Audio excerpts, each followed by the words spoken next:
बहुत ही खुशी कि आज एत सुंदर टाइटल गोटे आशिक दीवाना माने बहुत ही रोमांटिक टाइटल आउ तार आज मुहूर्त हो वेरी मच ऑनर्ड कि आउ थे दिलीप सर सहित काम करने को मिलूँ एंड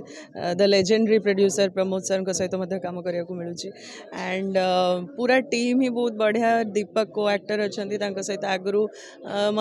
रियलिटी शोज है स्टेज शोज है गोटे फिल्म भी आम सिद्धार्थ करूँ जोटा कि बहुत जल्दी रिलीज जाऊँगी पवित्र बंधन ता बाद यही आज आशिक दीवानार मुहूर्त अच्छी तो होपफुली बहुत बढ़िया काम हम बहुत बढ़िया से आपण मैंने फिल्मटा जो कंप्लीट होगी हॉल रे रिलीज हम आपण मैंने देखिए एंड ढेर सारा भल पाइबा देबे हिरोइन अच्छे आपण अच्छा चैलेंजिंग हम आपण तांको कैरेक्टर तांको जगह मो कैरेक्टर मो जगह दीटा अलग अलग डेफिनेशन अलग अलग चरित्र फिल्म रे एवं सेटा मु एबे कहले तो स्टोरीटा रिवील हो तेणु एबे कहबिनी सेटा आपन को टिके अपेक्षा करिया को पड़िबो फिल्म देखिया को पड़िबो जे काହାର कौन चरित्र अच्छी आ कौन पई